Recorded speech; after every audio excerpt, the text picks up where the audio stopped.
कान का दर्द अगर हो जाए खुसूसन रात के वक्त, तो आपकी नींद हराम कर देता है। और कान का दर्द ऐसा है कि वो किसी पल भी आदमी को चैन नहीं लेने देता।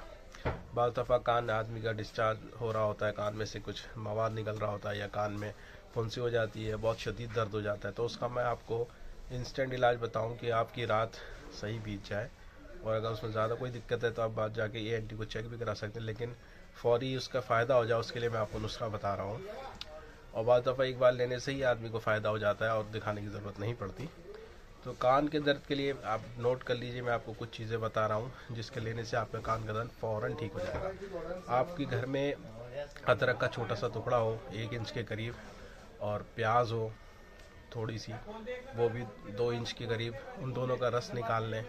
रस निकालने के बाद आप उसके अंदर 2 बूंद सिरके के डाल लें, और 2 बूंद सिरके की डालने के बाद आप उसको गैस के ऊपर बहुत माइल्ड सा गरम कर लें, जो आपके बर्दाश्त के लायक हो। उसको किसी ड्रॉपर से अपने कान में डाल लें, जिस कान में आपके दर्द है 2 बूंद 3 बूंद डाल लें, थोड़ी देर ऐसे रहने दें, कान की किसी गर्म कपड़े से सिकाई भी कर लें। आप देखेंगे कुछ देर में आपका कान का दर्द बिल्कुल ठीक हो जाएगा।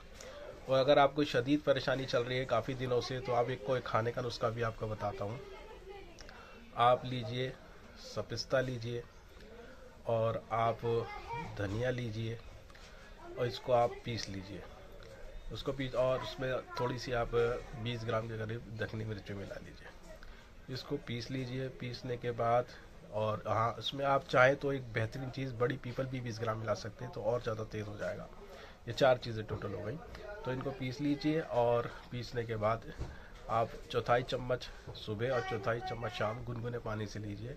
कुछ दिन के इस्तेमाल से जो अगर आपकी लंबी कान के दर्द की समस्या चलती आ रही है, वो बिल्कुल दूर हो जाएगी। तो इसके अंदर आप इलाज के अंदर आपको खटाई का और बादी चीज़ों का, खुसूसन रात के वक्त चावल खाने का परहेज़ रखना है, क्योंकि खटाई और रात के वक्त चावल खाना सूजन को बढ़ा देता है, दर्द को बढ़ा देता है। तो इस नुस्खे को इस्तेमाल करें और कान के दर्द से छुटकारा पाएँ। Thank you.